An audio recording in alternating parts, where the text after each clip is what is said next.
Welcome, Caitlin. I'm so grateful you're here with me in the Golden Cor podcast today. I would love for you to start by sharing in your own words a little bit about yourself and what you do. Sure. Thank you for having me. I'm so happy to be here and to chat with you today. So, my name is Caitlin Covington. I'm trained as a clinical herbalist and I studied in the States. So, my training is a little bit different from kind of the traditional training you get in Australia. So my training was very hands-on. So I've kind of traveled all over the country, being in nature with the plants, sleeping with the plants, camping with the plants, making medicine out in the wild. So I had a really, really beautiful educational experience in herbal medicine school. I studied in California in what's now called the Berkeley Herbal School. Yeah, I did that few-year training and I now see clients one-on-one. So I practice as a clinical herbalist, which encompasses dealing with any kind of health ailment that people may have. So in conjunction with Western medicine or with pharmaceuticals, some people that, only want to work with natural medicine. So I have kind of a wide range of clients. And then as my training and work progressed, I kind of just fell into different modalities. So connecting with curanderas from Mexico that would travel up to Santa Fe, New Mexico, where I lived and trained as well. So my work kind of began with quite clinical intentions and has really kind of evolved to encompass spiritual elements, intuitive elements, and energetics in a very deep sense. So yeah, my work now is mostly one-on-one. And then I also do moon ceremony, circles, teaching. Yeah, I had a baby a few years ago though, so I've slowed down a little bit, but now he's 2, so I'm kind of getting back into the swing of things. Beautiful. Thank you so much for sharing that. Just a side note, there were moments of again, the image and the sound being frozen. Hmm. But I'll have a look at it later and see if it's all there, hopefully. Okay. Yeah, but that's okay. I think I got most of that. Beautiful. I would love for you to share, as you know, in the Golden Core podcast, we explore the ways, the situations and experiences in our lives that may have pulled us away from our essence, from living a life from the voice of our hearts and from our inner truth. Is there something curious that people may not know that is a deep part of your essence that if you to share as part of your introduction as well? Well, I think probably the more airy fairy the Beautiful. gentle, feminine side of me is quite apparent, probably even just to people hearing the tone of my voice. So, that's very much a part of me. People that speak the language of astrology, I have a Pisces ascendant. My sun is in the 12th house. My sun is in Aquarius. So I have, quite a strong airy fairy spiritual presence. But another element to me is I have a moon in Aries in the first house. So, when I need to be a warrior, I can really be a warrior. And I like to say that I am like an ethical and a moral warrior, So I think, yeah, I just think that might be an interesting thing for people to know. I feel like I've really been in this lifetime kind of mastering the power of like my anger and my fiery side to harness that energy and kind of use it for good. So that's maybe a side to me that's a bit surprising or more hidden from people, maybe. Beautiful. And I love both of those sides that you've mentioned. I feel like I connect with you with the Pisces and more spiritual side of things and soften, but also I feel very inspired by the Aries and more fiery aspect that you share with your presence and your strength. I find that very transformative to just witness and and receive. Yeah, I find it, yeah, inspirational. So thank you for Thank you. sharing That's that. so kind of you to say. Thank you. Beautiful. Amazing. I would love to move into perhaps receiving from you a little bit around your journey or experiences that you've had in your life that disconnected you from your essence. You may choose an event to talk about that you feel comfortable to share here today, or just talk in more general terms as well, just an experience, a moment, anything at all that has disconnected you from your essence, from your heart, that you'd like Mm. to share with us. Yeah, I mean, so many, right? I'm human, so yes, so many. And also, walking like a healing path for yeah, like nearing 20 years now. I'm 36, and since I was 18, I was kind of set off on this trajectory. And as anyone knows, that universe calls you to work as a healer. Usually we have quite intense lives. So, I've had so many experiences that have challenged me in many ways, from childhood all the way through to adulthood. And I think, one experience that felt very present for me was just thinking about immigration when I immigrated from the US to Australia, which I know, you've done that experience as well.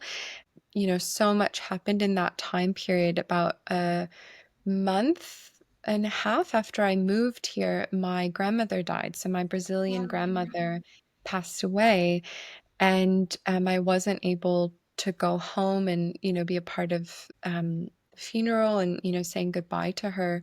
And I was adjusting to a new society, a new culture. I had never been here before. I had met my Australian now husband in California, so I kind of moved here, blindly. And there were just so many challenges and, things that I really just had to go through on my own.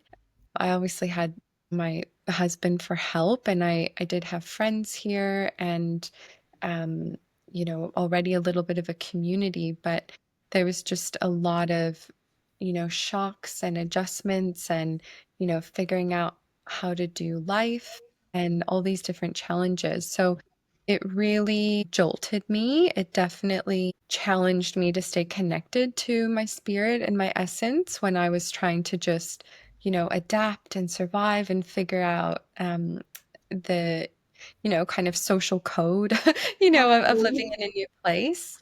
So yeah, that was a really challenging like first year that I was here. And I also was really young. I was 26 when I moved here. So yeah, that's really like the first one that comes to mind. I mean, it was such an interesting experience, and I found myself also, grieving the connection that I had to the land at home, and this connection that I had to, the people in my community and my family and the land, but also, like the plants and the medicine, like coming here and realizing like, yeah, I'm seeing a lot of the same weeds and things that I know, but oh, I'm not seeing like some of my core Mm. um, ally medicines. And also coming here, and I found like the naturopathy community like so welcoming and really beautiful, but also everyone that I said, this was like 10 years ago now, and everyone that I would say, oh, I'm a herbalist, they were like,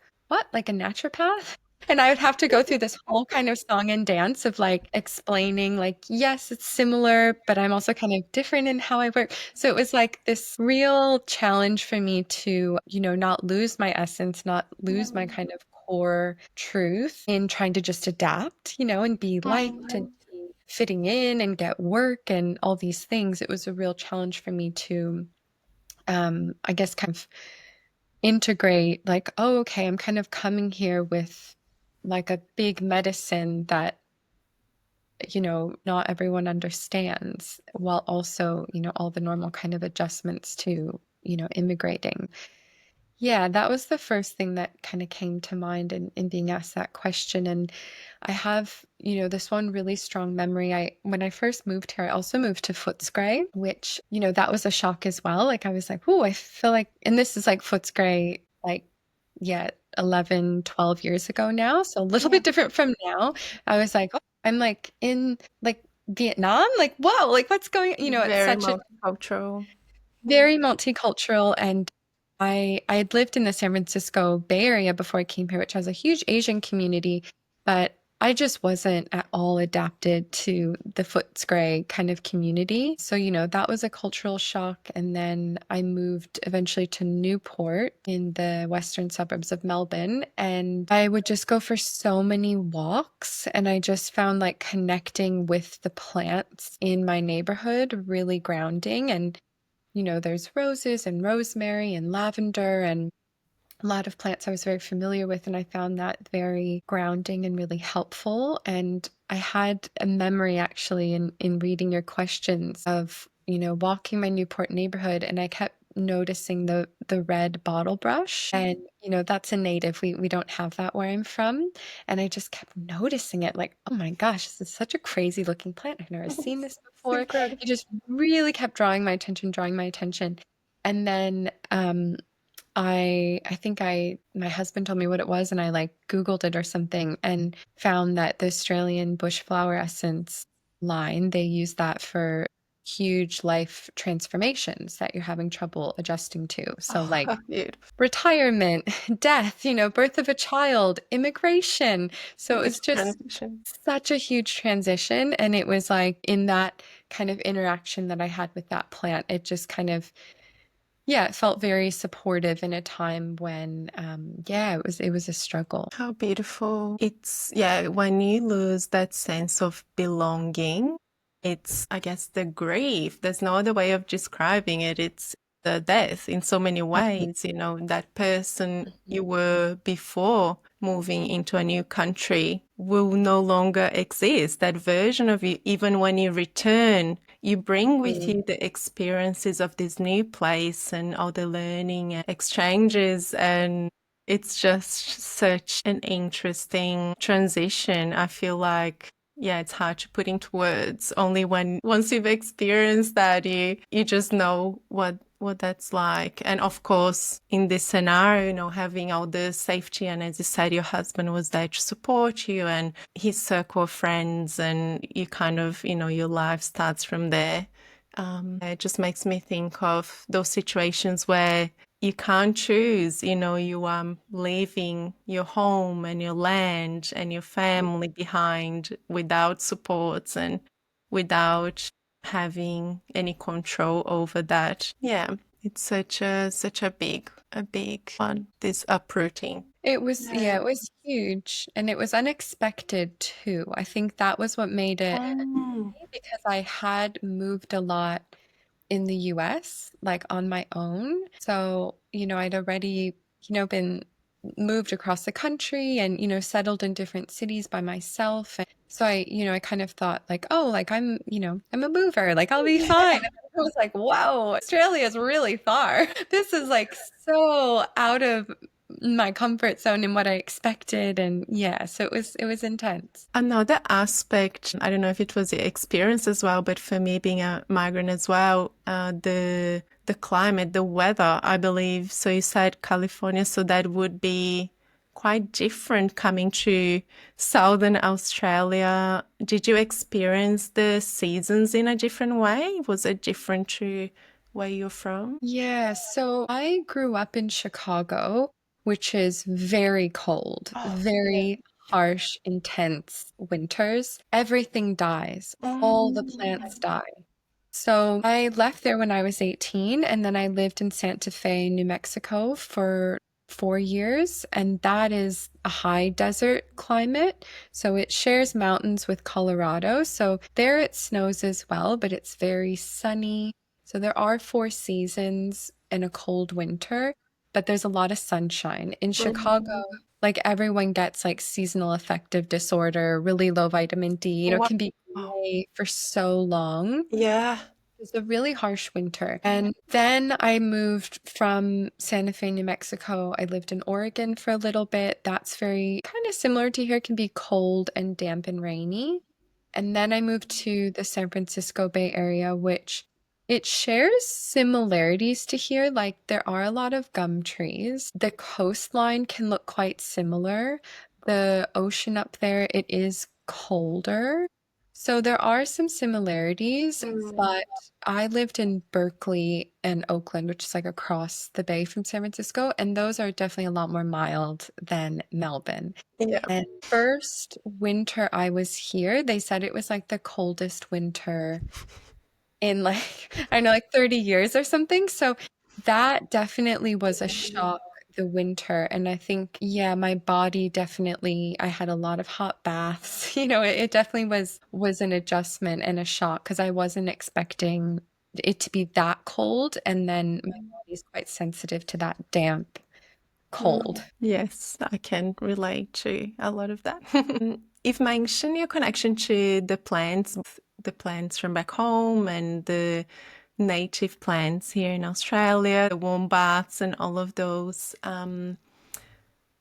rituals and practices you started to be drawn to support you in that transition. Is there anything else, any philosophies, any other techniques or practices that you found helpful to support you over that time and that experience? So I did a lot of bathing with the plants. So I'm that crazy lady in the neighborhood, like clipping your bottle brush from your front lawn, and then yeah, I would do baths with the plants in my neighborhood. And that's just such an easy, beautiful practice that everyone can do, whatever plant you're attracted to.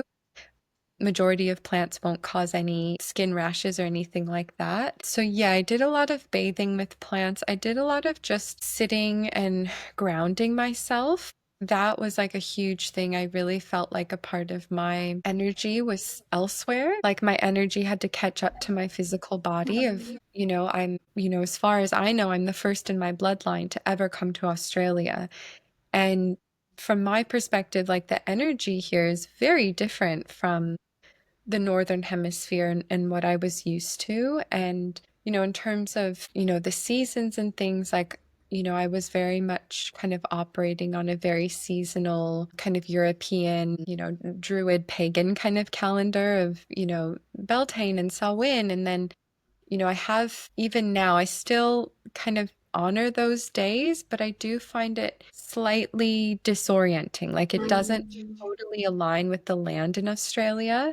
And I know a lot of people feel that as well, but it feels good to honor these, seasons of the wheel and transitions, but it also feels so foreign to this land. And I feel that like deep in my bones. And someone told me years ago that in Victoria, they actually had like, I think it was 7 seasons, not really 4. That's kind of a newer European idea. And that, just makes so much sense to me. So still, I feel now after, a decade here that it's something I just had to accept that it's never going to feel exactly aligned for me because my ancestors, my bloodline, like it did not evolve with this land. I'm a foreigner, I'm a visitor. And I feel that deep in my bones. And it's been another reason why, I don't try to teach a lot about like Australian bush medicine or anything like that. I mean, I've, got heaps of books and done lots of personal study out of personal interest, but I still very much am like a Western European, North American kind of herbalist and have stayed kind of true to the traditions of those plants and what, feels aligned for my body deep in my bones. And just to, kind of have that respect for the people here that do have the lineage of those plants in their ancestral line. So that's felt very important. So the other thing I wanted to mention is that I joined a women's circle as soon as I moved here. So I have a gift of meeting lots of great women. It's kind of like my fun little skill in life. Like everywhere I go, I just meet amazing women. So, a little cafe in Seddon, a good friend of mine now, she had just opened this cafe, and I would go in there and started chatting with her.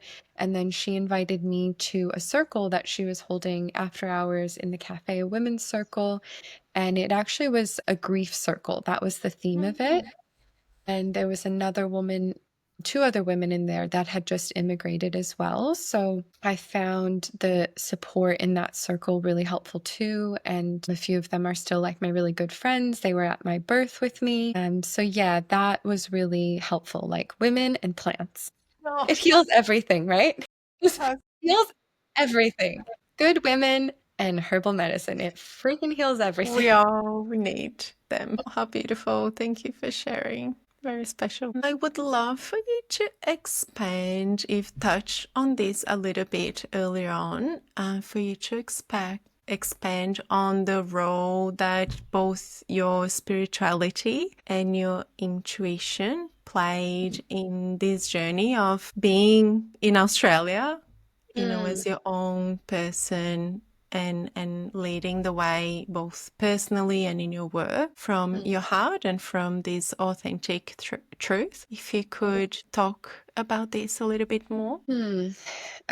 Yeah, thank you for asking. That's such a beautiful question and such a deep, yeah, just a really deep thing to think about. I think it's important for me to say that I have always had an attunement to the truth. I think I was just born that way and kind of raised that way. I was kind of lucky enough to up in a family where I could really be myself, and so thankful for that because that has really enabled me to, I think, know myself really well and be able to trust my very strong instincts and intuition. I think a lot of people that don't have that kind of a supportive upbringing that's, really honoring their truth, it's so much unraveling and work to do in adulthood to really trust that inner voice. So I would say, I'm probably a bit strange to some people in the fact that I have, made really big life decisions on an intuitive instinct. And, that works for me and that works for my astrology and my makeup, right? Like I have a sun in the 12th house, moon in the first house. It's like I'm very, very intuitive. And I think that working with the plants that heightened those gifts and really turned them into gifts that could be of service to help other people. Probably didn't begin until about my mid 20s, but I feel that when I was younger, I came into contact with so many powerful, amazing healers on my path when I was really young and just kind of casually studying herbs and homeopathy and wildcrafting and kundalini and the body and all these things. It was like I would just think of something or read something in a book and then like meet someone a week later who was like I'm an expert in that. And part of that was a blessing of living in Santa Fe, New Mexico, which has a really rich healing culture.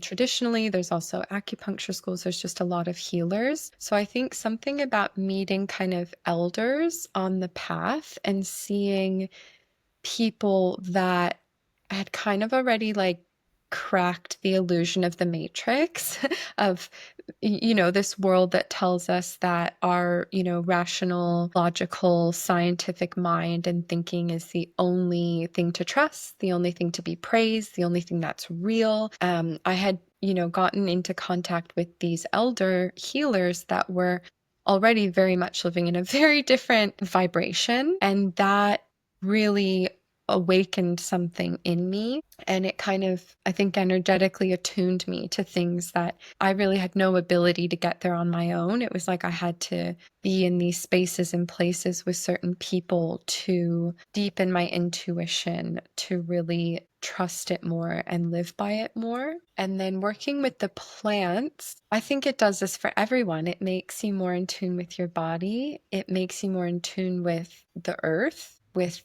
just the subtle energetic underpinnings of daily life. And I did not expect that. I definitely entered herbal medicine school. I had already had, interactions with shamans and ceremony and a lot of that when I was younger, but I entered herbal medicine school very much with the intention of being a clinical herbalist and helping replace someone's blood pressure medication or helping people with side effects from pharmaceuticals or helping people recover from cancer treatment. I very much entered it from this kind of linear, rational, scientific approach. But working with the plants, it just kind of unraveled things, and really called me very deeply into, I guess, accepting my path in life, that I am someone that is deeply living in my truth, for better or for worse. And I'm also someone that, because I'm doing that, my intuition is a gift to myself, but also something that can be a gift and healing and of service to others. And that's also, kind of a weird thing to go out in community and announce like, hey, everyone. I'm Caitlin. I'm from America. I'm a herbalist. Like, I'm an intuitive. Like it's a little, I don't know. It's a little weird. I acknowledge that. It's a little strange, And that was definitely hard for me, but also, I'd feel really sick when I, would avoid this path, which still happens to this day. I feel sick, soul sick, spirit sick if I avoid this path. And I think, if I can do anything to help people, I think really calling other people back into their truth and hopefully trying to give them like permission and a bit of encouragement with how I live and interact and speak and try to process life. I hope I'm doing that. And also, there's not one way to live, right? Like my way is just my way. It's not the right way. It's just a way. It's just a way I'm doing things. And I really am, especially in the herbal work that I do, like I'm all about kind of customizing things. I just don't think anything is one size fits all. And I think we're really kind of moving away from that. And I think that's also an honoring of people's truth and intuition and the uniqueness of the Absolutely. human body. So I don't know. That's a long-winded answer. I Hopefully love that it. makes Thank you. Just felt so excited just listening to you then. I was like, this is amazing, so empowering. Yeah, just very empowered answer. I love that. And how beautiful to have had that from your upbringing. It's such a gift, as you said, to have had that room to be yourself and to be seen as you are and to be whole in that way. It's a journey that many haven't really even tapped into, and you were able to experience that from your childhood. It's very beautiful. Yeah, I definitely think my little spirit chose my parents Yeah. because of that, that I think it's so mm, just so important to give that to our kids, like really allowing them to kind of just unfurl themselves and like be who they are, especially in a world that, will continuously be kind of impeding on them. And yeah, it just is, I think, probably the greatest gift we can give anyone we have relationships with in our life. Like, hey, what's your truth? And even if that's really confronting, even if that's uncomfortable, or they're like, whoa, I am so far from that, I don't know. Like you're kind of opening up Pandora's box for me. That feels so confusing, so heavy. I think it can also be really freeing for people to just, have a friend, have a family member, have a parent, have a great therapist, just anyone to really hold space for your truth is so freaking healing. It's just so healing. So freeing. Yeah. Oh, thank you. Thank you so much. It was such a beautiful conversation. I just loved listening to you.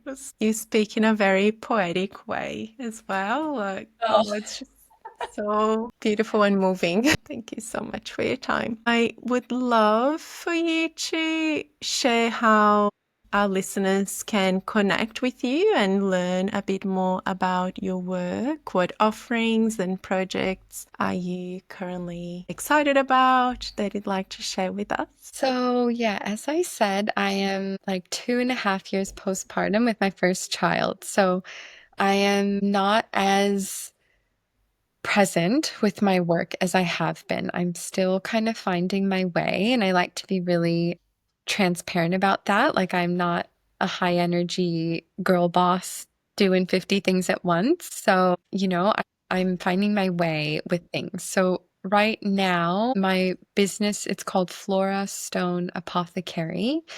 And people can find me on Instagram at Flora Stone Apothecary. And then my website is florastoneapothecary.com. And, to be totally honest, I'm in a little transition and flow, like so many of us are in in 2025.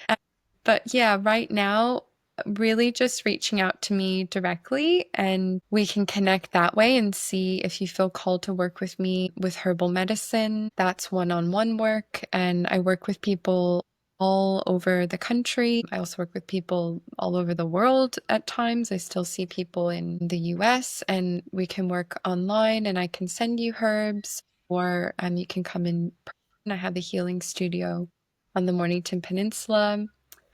And I do, aside from the herbal work, I offer one-on-one healing sessions. So that's really focused on the energetic, intuitive, more kind of psychic work. And then I also do circles and moon ceremony every full and new moon. I've paused that for right now, but I will be starting that up again.